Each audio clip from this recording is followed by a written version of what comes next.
Hi everyone. For my case study, I chose case study number 2, which was the overgeneralizations in the posters outside the 5th grade classroom.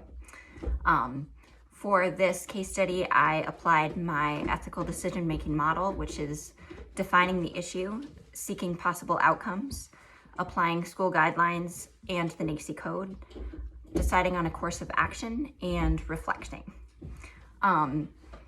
Overall, I think Miss Whitney had good intentions when she began this ethical dilemma.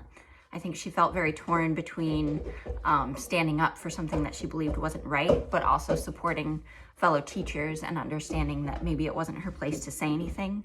You know, in that type of situation, I would like to think that I would stand up and say something, but I don't know that that's the case. I think I may back off and say, oh, that's not my place to say anything. So, you know, I do credit her for standing up and saying, I'm going to take initiative and email this teacher. But I think where she kind of went wrong was not having a course of action to follow up on.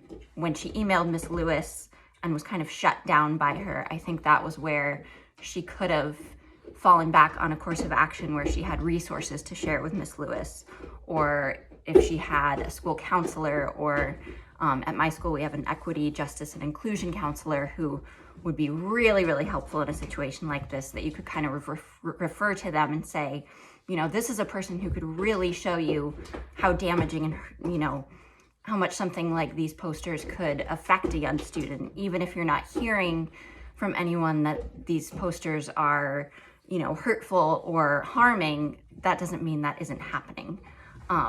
So I think after the email exchange happened, Miss Whitney felt a little bit shut down. She felt like, okay, this is my place to step back. I don't really know what to do from here without getting a teacher in trouble. And, you know, I think if she had an ethical decision-making model to move through, she would have a plan of action and she would have those resources available to her, which would be really helpful. After the email exchange, I think, you know, moving through my plan, I came to the decision that something like this would be helpful to lead to developing a partnership through the district. Miss Whitney is a teacher in a preschool, which means she's within the school district, and building a partnership where something like these posters could be discussed and talked about and really built upon, instead of just, oh, we're taking them down and they're being put away.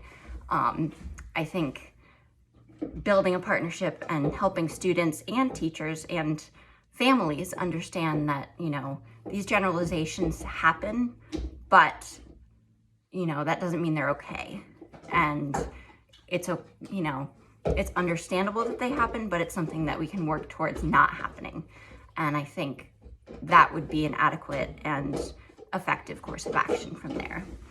And the next step, I believe, would be reflection, where Miss Whitney could do self-reflecting, which I would do in journaling, and she could do, you know, journaling. She could do a weekly or monthly meeting with fellow teachers, faculty throughout the district to kind of talk about these posters and decide, you know, where to go from there.